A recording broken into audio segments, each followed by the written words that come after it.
Non, non, mais laisse, c'est pas grave. Arrête, tu vas pas faire un café le matin à 8h quand même. Boker Tov.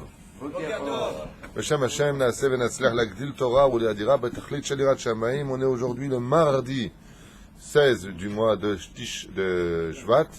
Et le 26, si je ne m'abuse. C'est ça? Du mois de janvier. Bon chiffre, 26 et 16. Top, peu importe, on est aujourd'hui dans le livre de Nos sages racontent. Chanukah Tabaït, on avait expliqué comment le Beth Amikdash, je vous rappelais comment le roi Salomon l'avait construit. Et on dédiera ce shiur, bien entendu, pour la alia de tous les juifs d'Israël dans de bonnes conditions, une bonne refoua shelema pour tous les malades d'Israël, sans exception, et surtout une grande geoula, pratit veklalit pour le peuple juif. On en entend souvent, qu'est-ce que vous avez à faire de vos problèmes personnels? Il faut demander la geoula générale. Mais pour demander la geoula générale, il faut aussi que le problème personnel s'arrange aussi un petit peu. Parce que quand on demande à quelqu'un de courir, il faut qu'il soit en bonne santé. La reine Bezrat Hashem, qu'on ait tous une bonne santé spirituelle. Yehuda Ben Eliyahu Ayakar, une grande refoua shlema, une grande teshuba pour ce monsieur extraordinaire qui, Baruch Hashem, soutient la Torah, que Dieu le bénisse, vraiment, c'est extraordinaire. D'où il vient? Potokombo. En Tunisie, c'est notre combo, tu vois, c'est. Hein? C'est où ça, Potokombo? À Paris, à côté de Paris. Ah, c'est à côté de Paris?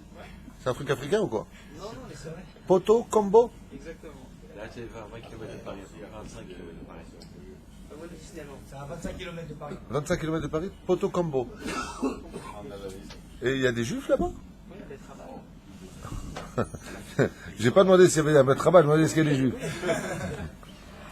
Il y a des juifs là-bas? Non, il y a des Chabad. C'est un autre peuple. Il veut faire l'Alia, si tu veux. Tu veux faire la Alia? Ah, tu veux te suicider, tu veux... très bien, Baruch haba, welcome. Mais t'as raison, il faut être fou pour monter en Israël. Mais qu'est-ce qu'elle est bonne, cette folie. Marié? Pas encore. Ah ouais, pas marié, pas d'enfant. C'est le mec qui dit si. Il est d'ici. Eh ben, Zrat Hashem. T'es israélien? Non, Non plus. non, D'accord. malheureusement. Bon, alors il n'est pas marié, beau gosse, quel âge tu as? 37. 37 ans, pas marié, BNRA, religieux, beau sourire, sympathique. Mesdames, un garçon ici, 37 ans, peut se marier. Non, mais il va bientôt. Ah, il y a quelqu'un? Bientôt, si tu Ah, ben dis-le-moi. Il a laissé entendre. Ah, Bezrat Hashem. Non, je retire ce que j'ai dit. Bon, tu couperas, hein, tant pis. Hein. Il n'est pas à prendre. Il n'est pas à prendre. Il y a quelqu'un sur la route. Bezrat Hashem. Mariage en Israël, si Dieu veut. Il est rattaché. Ah, yofi, yofi. Une femme. Oh, Hashem. Yallah. Une femme. Aujourd'hui, c'est. Avant, c'était une blague. Aujourd'hui, il faut faire attention. Hein. Vous savez pourquoi je dis ça? Ouais, je reçois un coup de téléphone de Tel Aviv et une jeune femme me demande de la marier. Je dis quelle date, de quoi il s'agit et tout ça. Elle me dit non, mais c'est un mariage un peu particulier. Vous savez, monsieur le rabbin, on adore vos cours. Je dis d'accord, mais. Voilà. Je lui ai dit non. C'était pas un homme. C'est une femme. Le terrain arabe, on est arrivé dans une génération qui est très, très, très dangereuse. Très dangereuse. Tout est possible. C'est rare. Dans notre peuple, c'est rare ce genre de choses. Comment on peut demander ça? Hmm? Comment on peut demander à un rabbin? Parce qu'il y a un feeling dans mes cours, ils aiment bien les cours, alors on prend pour un rave cool, mais je suis cool de façon d'être parce que je m'appelle humain avant d'être rabbin, mais de l'autre côté, il y a des lois et je les respecte. Et surtout qu'on arrête ce fléau dont je parle de plus en plus, il y a une catastrophe au niveau des divorces comme on n'a jamais vu. C'est un virus, je ne sais plus ce que c'est d'ailleurs. Les gens qui rentrent chez eux, hommes comme femmes, et qui annoncent à leur conjoint, je t'aime plus.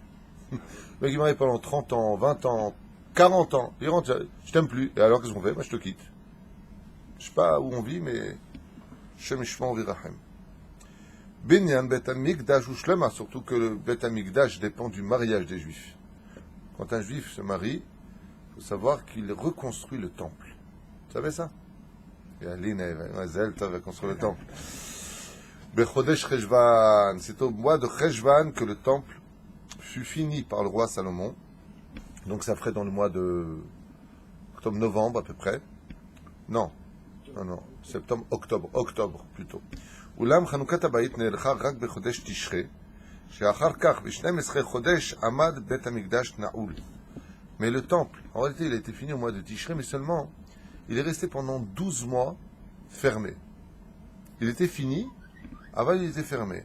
Mais כיוון שהשם רצה לחנכו דווקא בירח האיתנים, הוא חודש תשרי. Pourquoi Dafka, même s'il était fini au mois de Cheshvan, pourquoi il a attendu au mois de Tishrei d'après pour le faire? Chez Bodonad Avram Avinu. Parce que c'est le mois où est né Avram Avinu. El Bait HaKadosh, Omnam lo nichnesu. אבל זכותו של שלמה עמדה לישראל מיד אחר גמר הבנייה. Et le mérite du roi Salomon, comme le temple avait été déjà construit, même s'il était resté pendant 12 mois fermé, c'est tenu comme une bénédiction pour tout le peuple d'Israël par le mérite du roi Salomon qui a construit le premier temple. עד שלא נבנה בית המקדש היו גשמי זעף, עוד מימי המבול. Il faut savoir une chose, c'est que même si Hachem, depuis l'époque de Noé, écoutez bien un petit peu ce qui se passe, avait envoyé le Maboul dans le monde, c'est-à-dire le déluge dans le monde, et qu'il avait promis de ne plus jamais envahir le monde par l'eau, il n'en était pas moins que quand les pluies tombaient sur les régions, non pas sur toute la terre, elles descendaient comme un déluge. Donc un peu comme une malédiction. Comment? En détruisant tout ce qu'elles frappaient par terre. Mais depuis l'époque du roi Salomon, à partir du moment où il a construit le temple, les pluies sont descendues sur terre telles que nous on les connaît aujourd'hui. Elles sont devenues une bénédiction grâce au roi Salomon.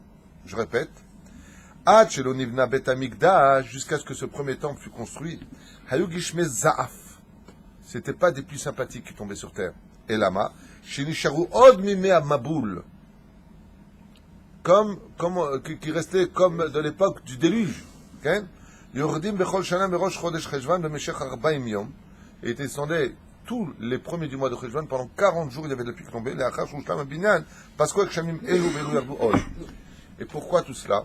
Parce que comme le Yetzer Hara de cette époque était extrêmement fort, depuis le déluge jusqu'à la construction du roi Salomon, sur terre, pendant 40 jours, du premier du mois de Cheshvan jusqu'à 40 jours plus loin, la pluie ne cessait de tomber et de détruire les régions. Comme une espèce de mise en garde du Créateur à cause de la Avodah Zara, du meurtre, du mensonge et de tout ce qui va avec.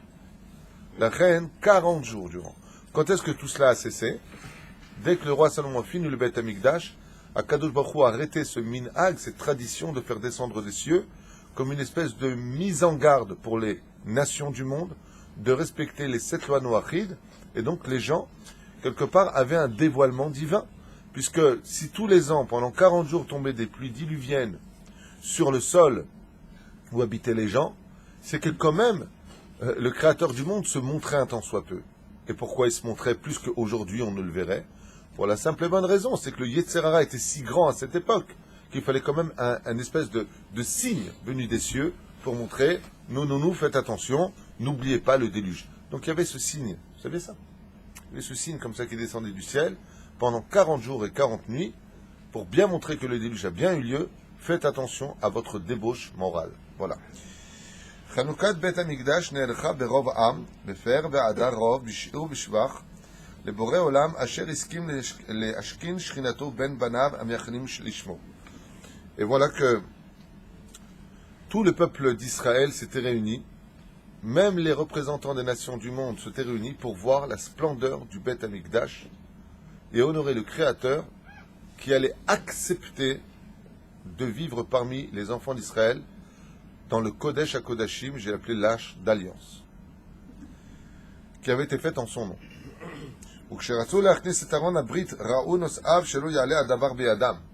Et quand ils ont voulu soulever l'Arche d'Alliance, ils ont vu qu'ils n'y arriveraient pas. Rachbo shel Aaron haya 10 amot. Pourquoi? 10 amot, ça fait presque 4,80 m, 5 mètres. Ou pitro shel Mikdash haya gam ken ou 10 amot. Rachbo shel Aaron. Le Aaron à Edout, il faisait 75 cm, il faisait un ama vachetzi. עמד המלך והתחנן אל הקדוש ברוך הוא שיכניס את הארון, עשה נא למען דוד עבדך.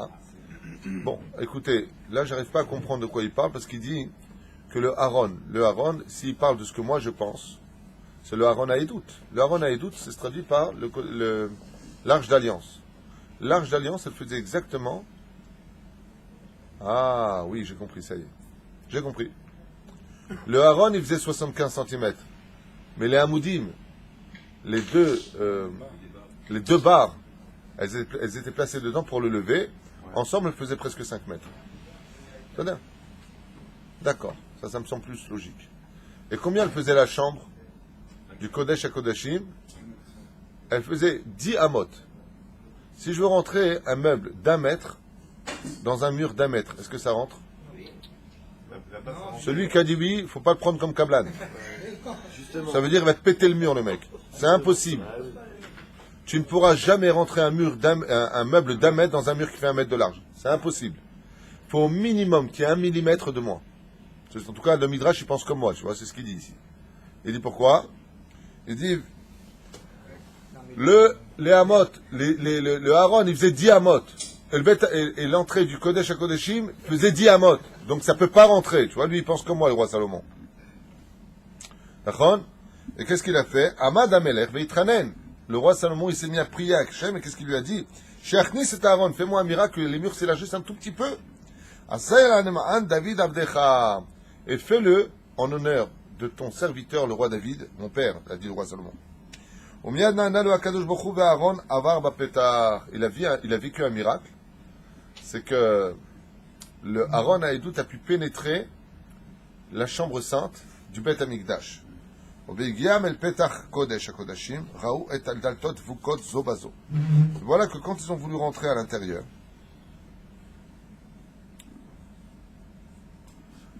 d'accord. Dans le Kodesh HaKodashim, les portes qui menaient au Kodesh HaKodashim, là encore j'ai un problème.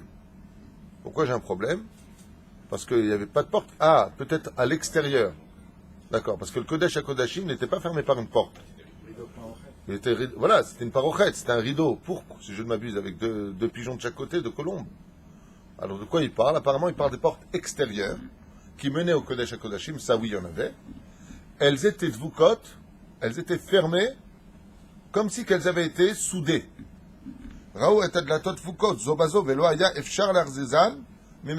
Il était impossible de les ouvrir.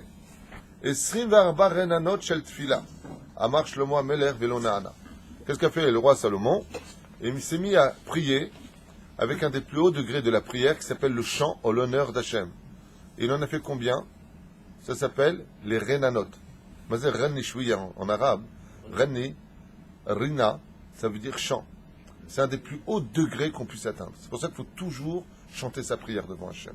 Les Te'amim, on avait vu ensemble, correspondent au monde de la Hatzilut. Et le Kisei HaKavod se trouve au monde de la Hatzilut.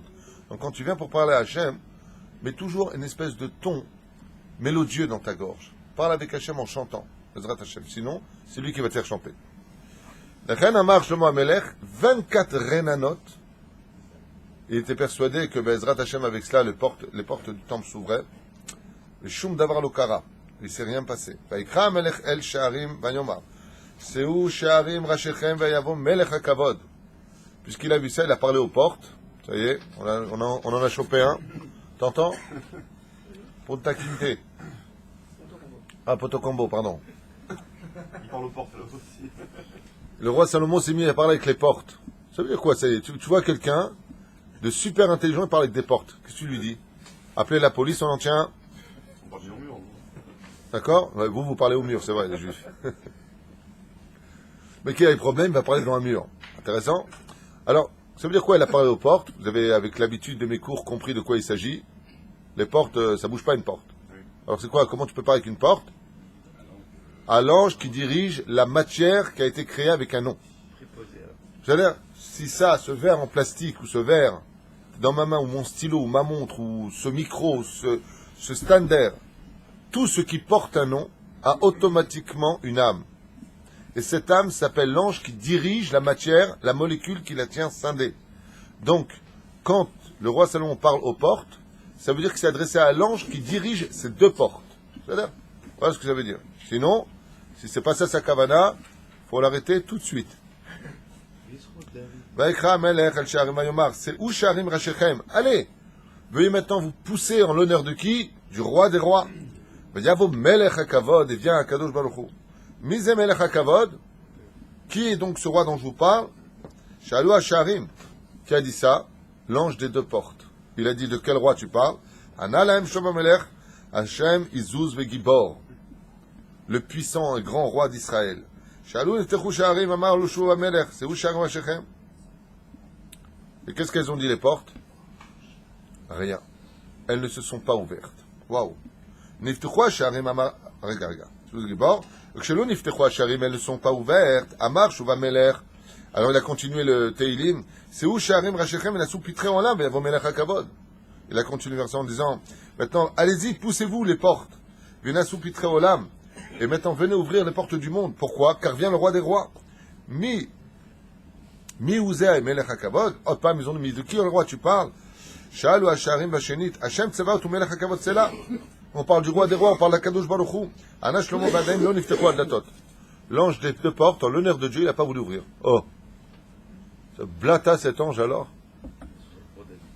זוכרה לחסדי דוד הוסיף המלך והתחנן למניין נפתחו שערים קודש הקודשים לרווחה ואהרון השם נכנסו פנימה ושמחה ופצע עולה.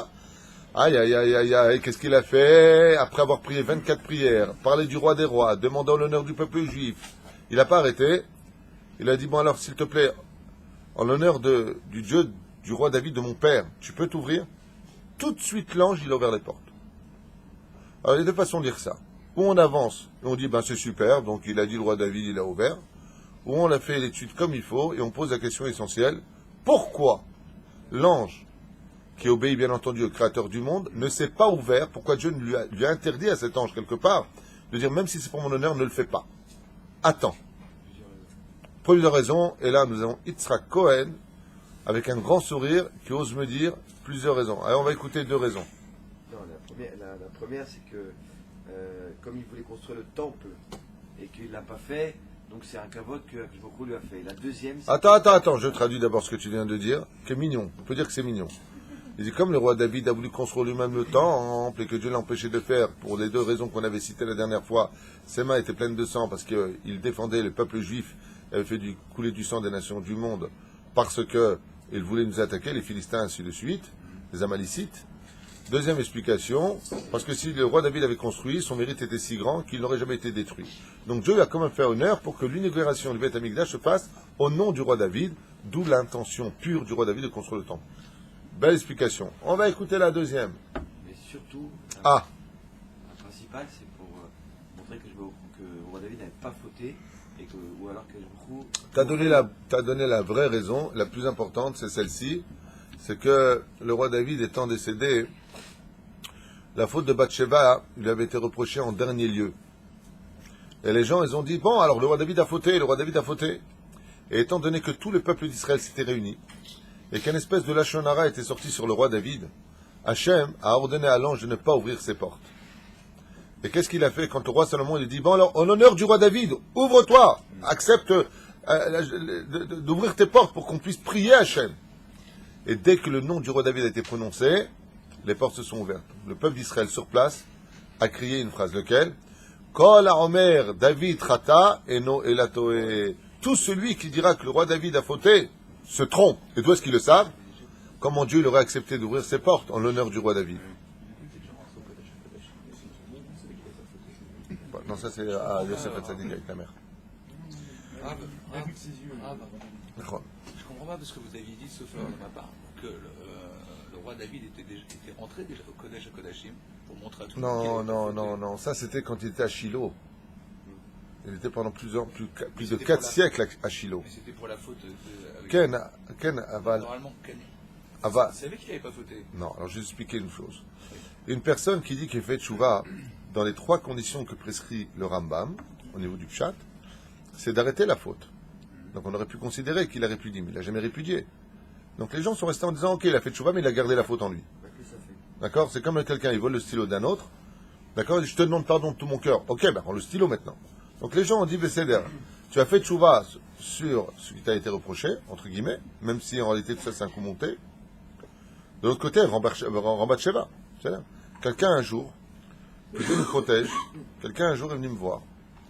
C'était à Paris. Il m'a dit, voilà, je voudrais me marier avec telle personne. Et je me suis retourné, je ne lui ai pas dit Mazal Tov, je lui ai rien dit. Il me dit, t'es fâché contre moi, t'as un problème? Je lui ai dit non, mais tu ne dois pas te marier avec cette femme. Alors il m'a dit, pourquoi? Je lui ai dit, parce qu'un jour, je me souviens que tu m'as parlé de la rencontre que tu avais fait avec elle. Et cette rencontre avait eu lieu alors que tu m'avais dit que cette femme était en procédure de divorce et donc elle n'avait pas eu son guet. Et si j'ai bien compris, tu es parti avec et tu as couché avec. Il m'a dit, Nachon. Je lui ai dit, cette femme t'est strictement interdit. La'ad ou l'olmer olamim. Donc il n'y a pas de Mazel Tov et il n'y a pas de mariage. Qu'est-ce qu'il a fait ce monsieur? Il ne m'a pas écouté, il est parti se marier à la rabbanoute, sans prescrire bien entendu après la vie de son guet bien sûr. Il n'en a pas parlé. Leur mariage est un interdit formel de la Torah. Si tu as épousé une femme alors qu'elle n'avait pas son guet, et que tu l'épouses une fois qu'elle a eu son guet, tu as pris ce qu'on appelle une femme mariée, peu importe qu'elle ait été séparée pendant 20 ans ou 30 ans de sa vie.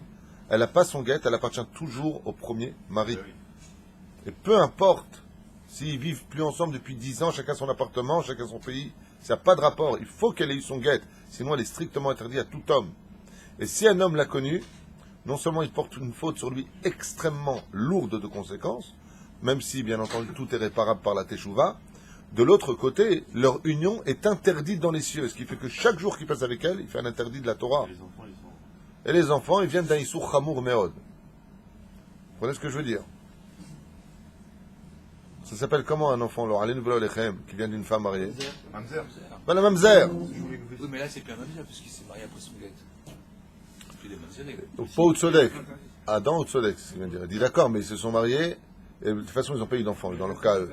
Aval, malgré tout, leur union est strictement interdite. Donc je n'ai pas dit Mazel Tov. Cet homme-là s'est marié, il a subi le Gehinam, mais maintenant il a divorcé. Il m'a envoyé une lettre, il m'a dit, Tzadakta, dommage que je me suis marié. Ça ne peut pas monter bien. Ça ne peut pas monter bien. Ça ne peut pas monter. Sachez une chose, pas peine de perdre du temps avec ça. La Torah, elle nous aime. Quand la Torah nous dit quelque chose, c'est pas pour nous casser les pieds, c'est pas pour nous mettre en porte-à-faux, c'est pour simplement te dire, ce que tu fais, tu prends une mauvaise direction. C'est comme quelqu'un qui veut aller dans la direction du nord, il prend la route du sud. Il va peut-être y arriver un jour, peut-être, mais il devra passer par l'océan, il devra passer par le désert, il devra passer par les montagnes. Et à la fin, qu'est-ce qu'il va se rendre compte? Qu'il n'avait pas de boussole, qu'il va revenir au même point de départ. Ça ne fait pas. Dieu ne donne pas sa bracha pour ce genre de gens. Et si vous l'avez, c'est parce que c'est le Satan qui est derrière. Zéassour, tu as connu une femme qui n'avait pas eu son guet, tu n'as pas le droit de vivre avec.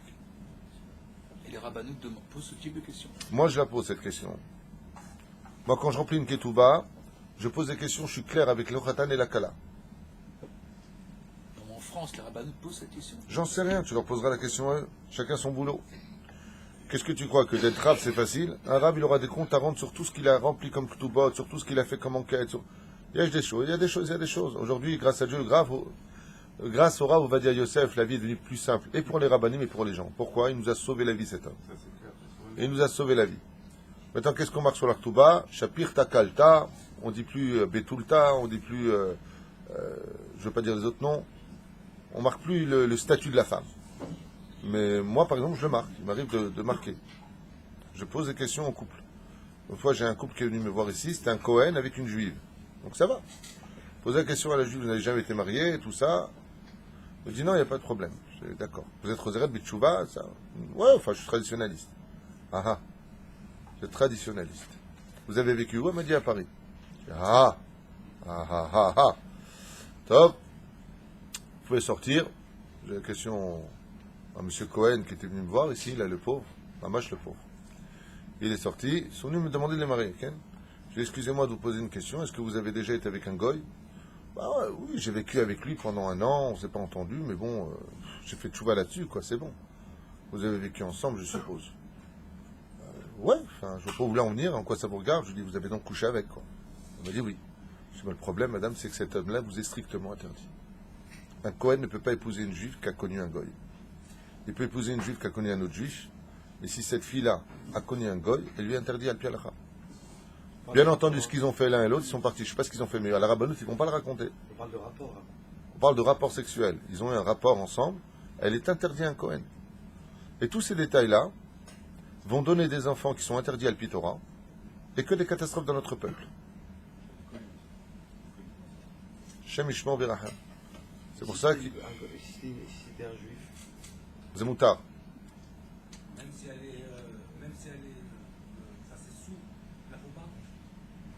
elle est passée sous la roupa. Si elle est passée sous la roupa, tu sais, quelqu'un qui mange du porc, il va pas pour autant mourir, mais il fait juste un interdit de la Torah, mais c'est cachot. Non, mais non, il va épouser une divorcée. Top, il y en a. Non, une divorcée, il ne peut pas l'épouser. Non, confondez pas tout. Là, je parle d'un cas spécifique. Oui. C'est-à-dire, ces questions-là sont des questions que la rabbanoute doit poser. Oui. Et je pense qu'elle les pose. Je ne sais pas comment ça se passe là-bas. Moi, je m'occupe de mon domaine à moi en tant que marieur. Mais la rabbanoute, là-bas, ils ont bien un cabinet d'enquête pour savoir, pour les mariages, pour les convertis, pour les gens qui... les unions permises ou interdites. Mais s'il est personnellement, tu comprends ce que je veux te dire? Ils doivent être déçus, on s'entend. Ouais, ils ont été déçus, mais j'aurais sauvé la vie. Moi, j'ai fait mon travail. Quand tu veux que je fasse un interdit, pourquoi? Chas v'shalom. La reine, Bezrat Hashem, quand vous-même vous marierez vos enfants, n'ayez pas peur, comme font dans le monde haredi, de faire des enquêtes sur qui sont les parents. Ah ouais. Qui es-tu? Est-ce que c'est pas une mamzeret, cette fille-là? Est-ce qu'elle vient pas d'un interdit de la Torah? Est-ce que... Faites attention. Bezrat Hashem, faites attention. Faites attention de qui sont vraiment les parents, de quoi est-ce qu'on parle. Pas pour juger l'autre, on n'est pas là pour juger. Chaque juif est un diamant rabotaille. Chaque juif, c'est de l'or en barre. J'ai pas de problème avec ça.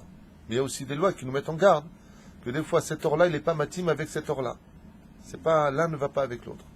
Hein? C'est pas simplement que Israël ne doit pas se marier avec les nations du monde.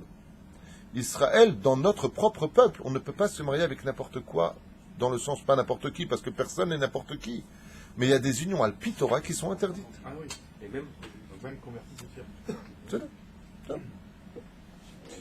Top. Je referme cette parenthèse, juste pour vous parler du roi David. Et à Kadosh Baruch Hu, comme tu l'as très bien dit, Tzrak Cohen, tu pouvais te permettre de rire. Le roi David a eu le srout de voir les portes s'ouvrir par son nom à lui, et là, le Lachon Hara sur le roi David a cessé, stop, net sur place. Net. הקורבנות הראשונות שקיבל המלך שלמה לה שהם היו מן הבקר שהביאו נשיאי ישראל בחנוכת המשכן שבנה משה רבנו עליו השלום. Le Mishkan de Moshe Rabbeinu qui a été apporté là-bas. Et le roi Salomon a fait ses premiers corbanotes. Et qu'est-ce qu'il a pris pour cela? Des taureaux. Pourquoi les taureaux? Parce que ce sont les corbanotes les plus chers. בנס נשארו כל אותן שנים של קורבנות צימוסם שלמה עליו השלום על גבי המזבח וחיכה לשווא אש משמיים שתקבל את הקורבנות. Et qu'est-ce qu'il a fait? Le roi Salomon, il les a laissés là-bas sur place. Et il a attendu que ce soit des cieux que le feu descende pour consumer ce misbéach. Il a prié 8 prières en l'honneur de Dieu en chantant. Donc qu'est-ce qu'il a fait devant tout le monde? Il a pris les corbanotes, il les a mis sur le misbéach. Maintenant, il faut qu'il brûle sur le misbéach. Ouais? Il a dit personne ne touche. Il faut que ce soit Dieu lui-même. Ah. Il a fait 8 prières, rien. Le roi Salomon, il a compris le truc. Il a dit, c'est bon. Allez. Pas de secret. Pas de secret. Roi David. En l'honneur du roi David Zachar, Hasdé David Avdecha. En l'honneur de David, ton serviteur, peux-tu allumer le... Il n'a pas dit le feu. Miyad. Yarada Esh Mishamayim Va'achla et Kol HaKorbanot. Il y a un feu qui est venu, qui a consumé, le korban. En une seconde, il n'y avait plus rien. Bot Asharu Kol Ben Israël Va'akadosh Baruch Hu et Shlomo au Mechabdo. Et le peuple d'Israël a constaté combien Hachem aimait le roi Salomon et surtout le roi David. Et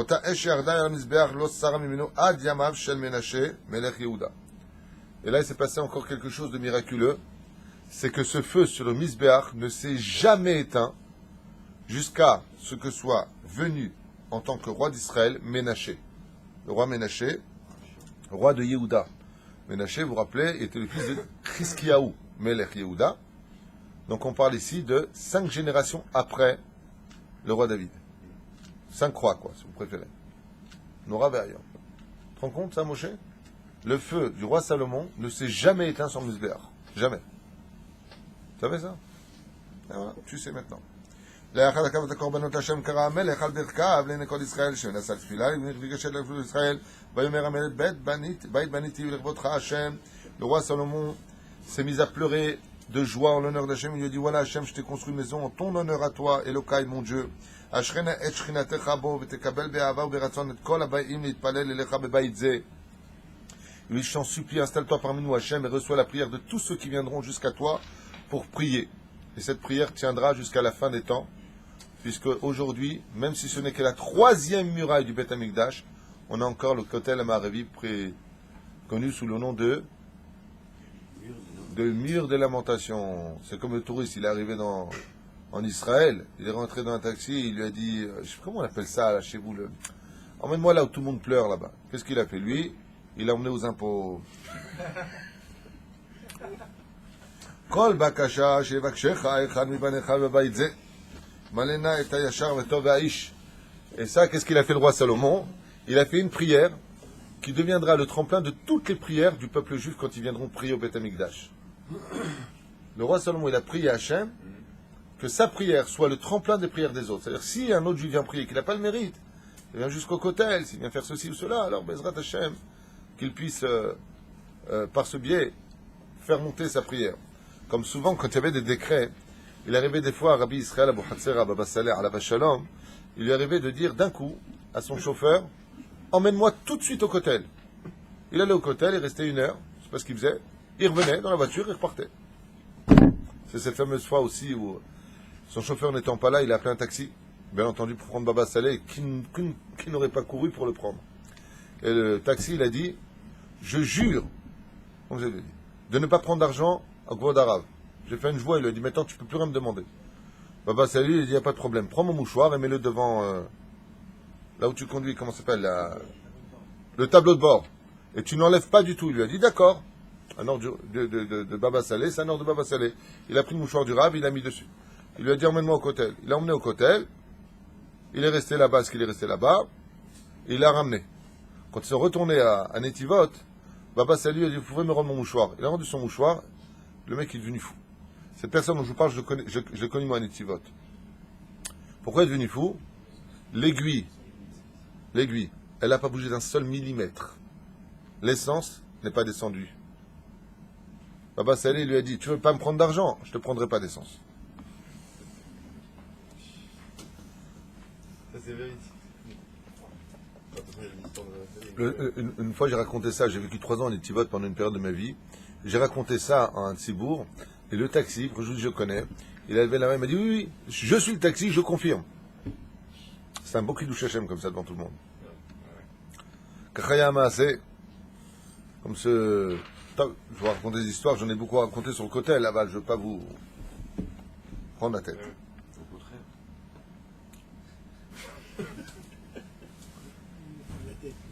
Kol Bakasha Bakshara Echad Mebanecha. Donc il a demandé que les prières qui soient faites au côté de la Maharavi, Bezrat Hashem, soient acceptées par le Créateur du monde. Ten lo rak ish chesed ou le tov ishtamesh bakesef im lav al titeno.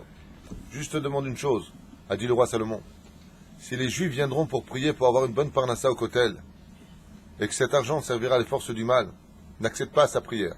Mais s'il vient te demander de l'aide au Kotel, pour avoir Bezrat Hashem une bonne parnassa, pour te servir mieux, alors accorde-lui sa prière. Il a dit, s'ils viennent parce qu'il y a la guerre, parce qu'ils ont des problèmes, parce qu'il y a la sécheresse, alors écoute leur prière.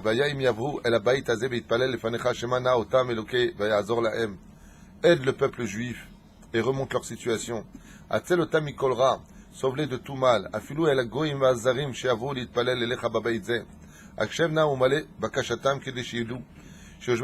Et qu'est-ce qu'il dit à ce moment-là, le roi Salomon? Je ne te demande pas d'accéder simplement aux prières des Juifs, mais aussi des nations du monde qui viendra jusqu'au Kotel te demander de l'aide.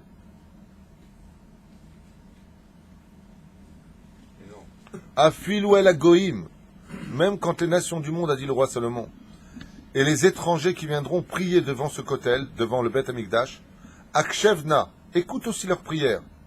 Vois pourquoi. Lama, et Bakashatam, écoute ce qu'ils ont à dire. Et accède-leur à leur demande. Si il voudrait un miracle pour ça, pour sa femme, pour avoir des enfants, quelque chose. Pourquoi? Afin que tout le monde sache qu'il n'y a pas d'autre Dieu que toi sur terre. Qu'il y a un Kiddush Hashem. Et si tes enfants se sont rebellés contre toi ou qu'ils ont fauté. Qui en ishacher lo yecheta, car tu sais que personne ne peut vivre dans ce monde sans fauter. Et avoue à la baït zelevakesh licha me omekalev. Et qu'ils viennent devant toi te demander ici, dans ce Beth Amikdash, aujourd'hui le Kotel Amaravi, d'un cœur sincère, pardon, Ata Elokai, toi Dieu d'Israël, Kabel Tifota Muslach Lahem, reçois leur teshuva et pardonne-leur. Et si maintenant, à cause de leur mauvaise conduite, s'ils se conduisent comme les non-juifs à cette époque qui vivaient en Israël et cette peuplade prescrite par la Torah, ouais, et que tu en viens de les renvoyer, pour quelle faute on risque d'être renvoyé? Tout ce qui touche à la débauche. Il n'y a pas pire que la débauche en Eretz Israël. Tout sauf ça. Tout sauf ça. La débauche, c'est ce qu'il y a de pire. Comme il y a marqué dans la Torah, c'est parce qu'ils étaient débauchés que je les ai renvoyés de cette terre pour vous y mettre, vous, les enfants d'Israël. D'où la paracha de Kedoshim Tiyu. Soyez saints en Israël. Et même si tu en venais à renvoyer les enfants d'Israël en dehors de la terre d'Israël, comme malheureusement nous l'avons vécu pendant 2000 ans, et quand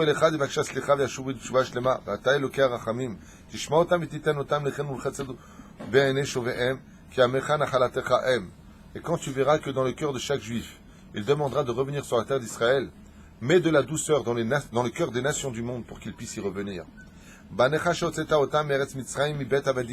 Comme tu le fis avec ceux qui sortirent d'Égypte, de la maison de l'esclavage, pour que cette maison que je t'ai construite, a dit le roi Salomon, qu'elle ne soit qu'un culte, d'un lieu qui ne fasse que du bien au peuple d'Israël. Une fois que le roi Salomon a fini sa prière, il s'est levé de devant le Mizbeach, l'autel,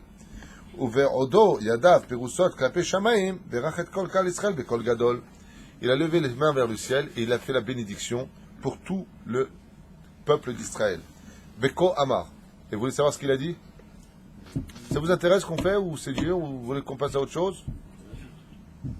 C'est une fois dans la vie, après on passe à autre chose. Alors je vous dis quand même ce qu'il a dit pour le peuple juif, le roi Salomon. C'est intéressant de savoir.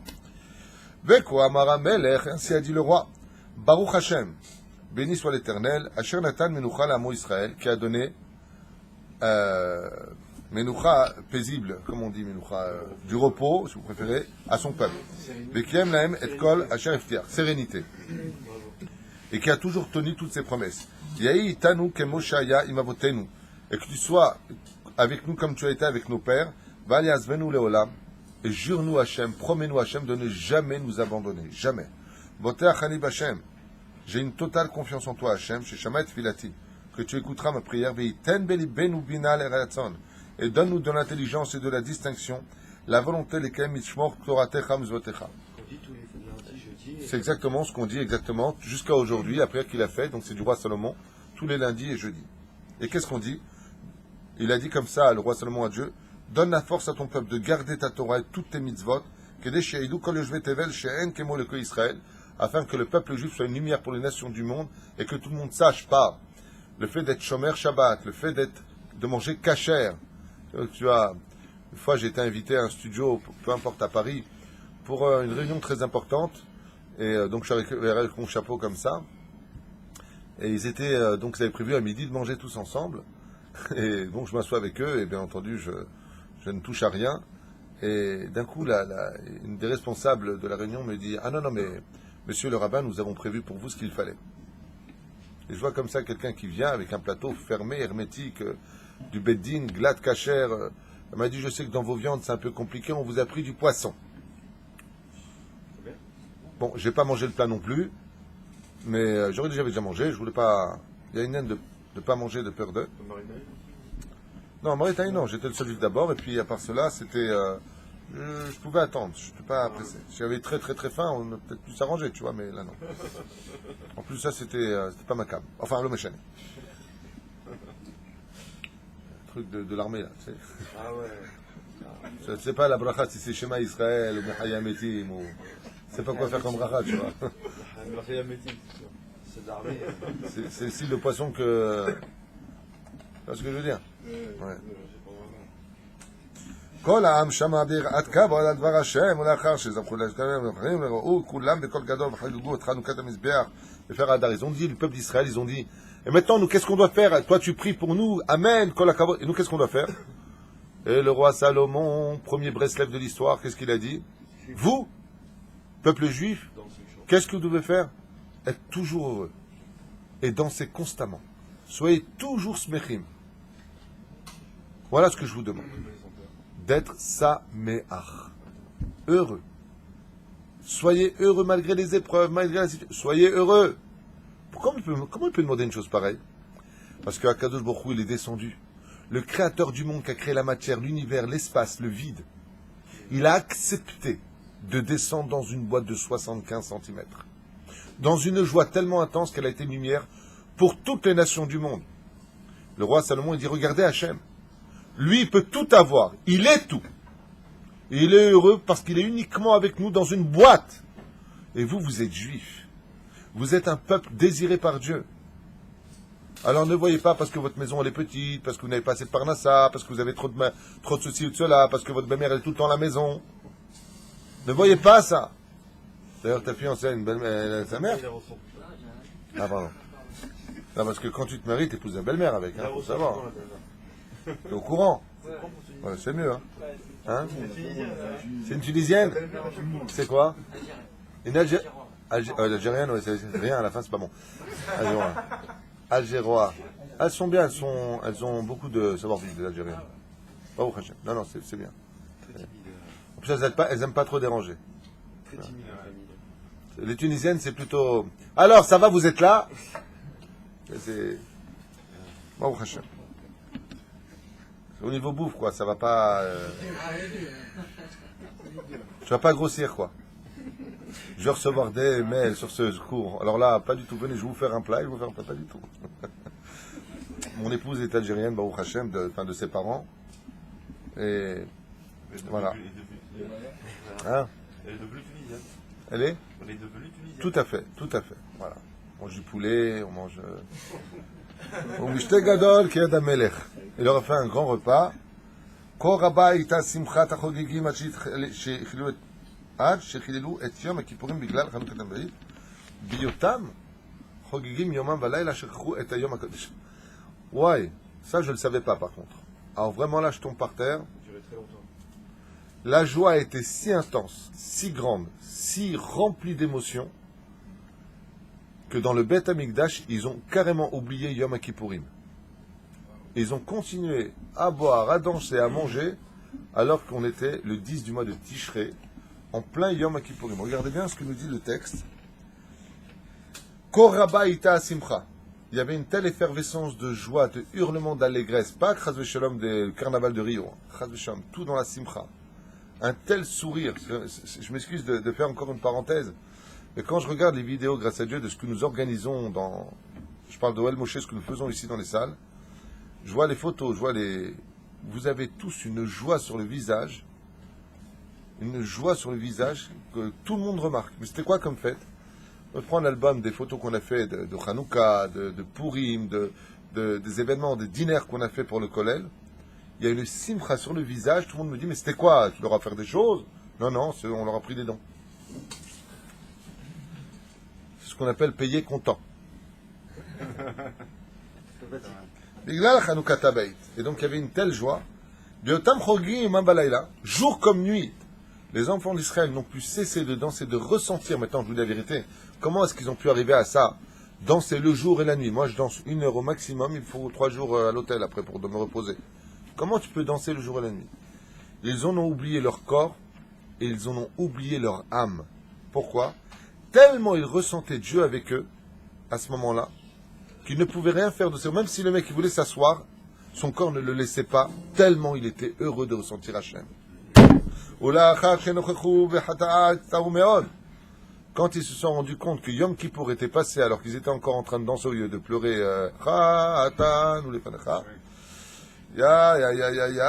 les enfants d'Israël se sont tous arrêtés, ils ont dit ouais, on a fait une mitzvah sur le dos d'une Avera, comment on a pu laisser passer un jour qui est Keter, le jour le plus haut de l'année.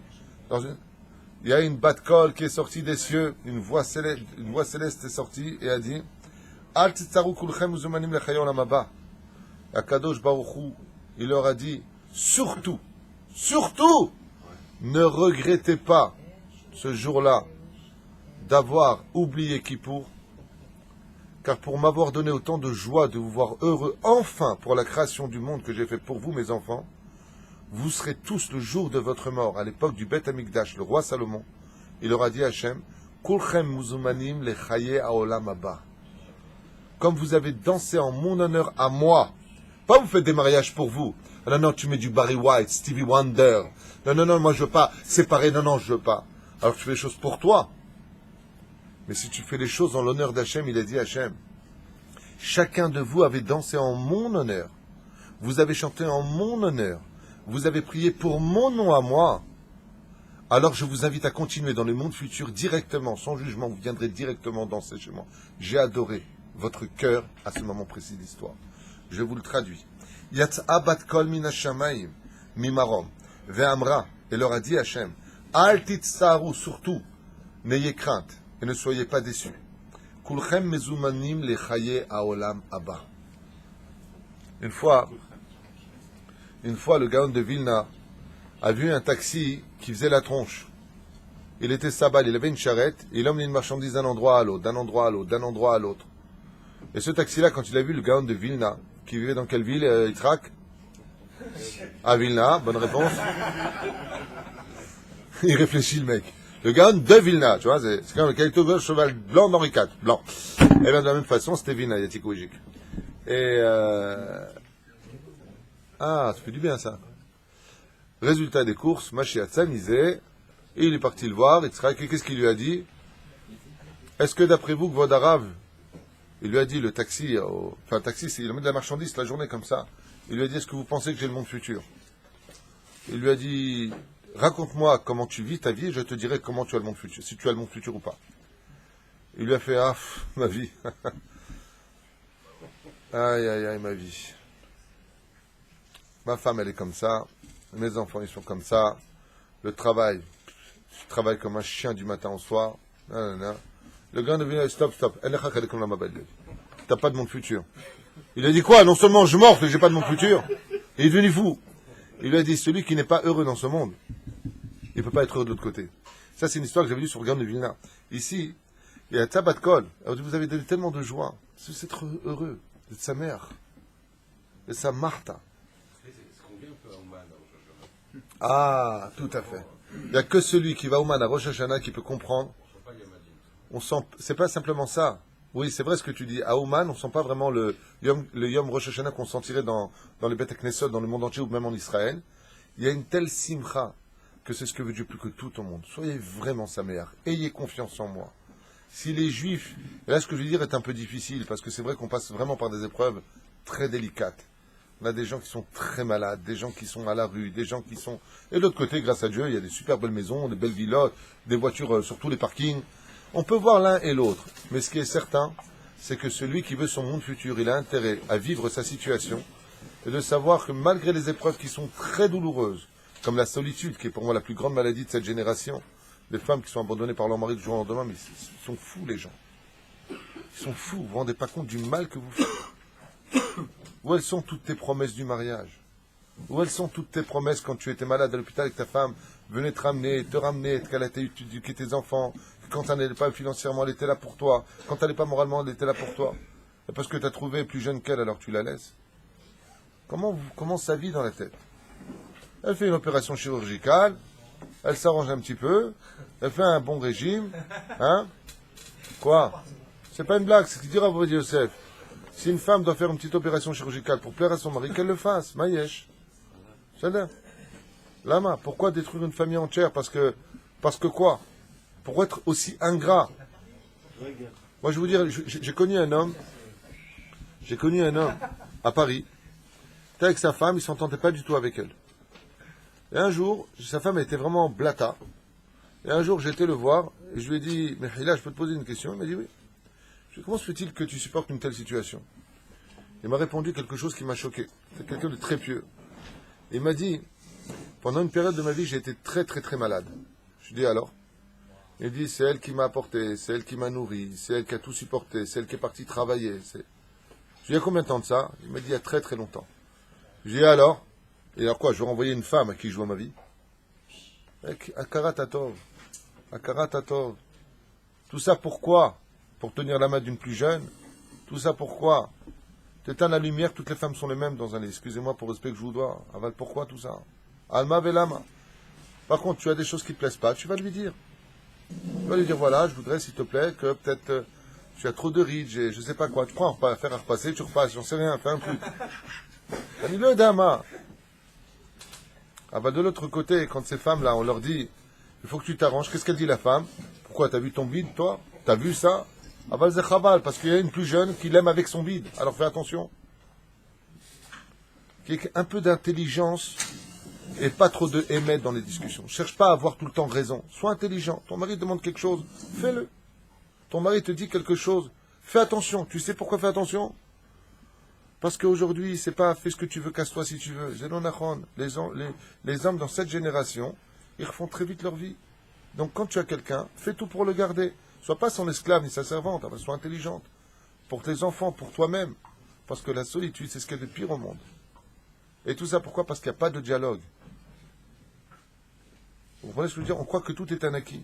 Il y a énormément de divorces aujourd'hui. Il y a des enfants qui sont déboussolés, les gambrés. Lama. C'est tellement plus sympathique d'avoir une femme qui sort. Je te plais, chérie, comme ça, d'être complice, de parler. Regarde, je voudrais te dire quelque chose. Ça me dérange. Viens, on fait ensemble. Tu veux que ta femme, elle maigrisse? Lui dis pas t'es grosse. Sors avec elle, fais du sport, fais de la marche, encourage-la. Et si ça avait été le contraire? Ta femme, c'est une bombe atomique et toi, t'es un croque-monstre chaud. Ouais, c'est vilain, pas beau. Toi, t'étais pas beau. Hein? Comment tu te sentirais? Et si ta femme, elle vient et elle t'aide? Je n'ai pas compris pourquoi il n'y a pas cette proximité, cette complicité des couples. Apprenez à parler ensemble. Aujourd'hui, cette génération, c'est « Tu m'as vexé, je ne te parle pas pendant 3 semaines. » Vous êtes devenus fous. Vous êtes devenus fous, les gens. Il y a des problèmes, tu parles. Il y a des choses qui ne vont pas, tu parles. Le mec, il a une mauvaise haleine, tu ne le supportes pas. Oh, mais parle au dentiste, parle du problème, sans vexer. Anile, il ne se lave pas. Il ne se lave pas. Tu lui dis, bébé, viens, je ne veux pas vous donner des exemples de quoi faire. On va prendre une douche, il dit. Alors, il y a tellement... La sagesse de nos mamans, elles savaient prendre nos maris. La sagesse des femmes d'avant, elles savaient comment parler aux maris. Bon, Michel, c'est pas grave, viens, je t'arrange, viens, je te fais. Bon, tu veux pas ça, viens, moi, je t'apporte une bassine. Asma, en attendant, garder leur mari. Elles payaient un prix, mais en attendant, elles avaient des familles scindées, des familles unies. Le Shabbat, les enfants, ils venaient tous. Aujourd'hui, qu'est-ce qui se passe? Shabbat, c'est une fois chez papa, une fois chez maman. Tout ça pourquoi? Parce que l'orgueil, il est très haut. Moi, je veux lui faire, moi. Enlève ton moi et laisse la shrina s'installer. Si Dieu l'a dit, efface mon nom pour un shalom bayit, tu ne peux pas effacer un peu ton orgueil pour laisser la shrina vivre entre vous. Bon, une droite de temps en temps.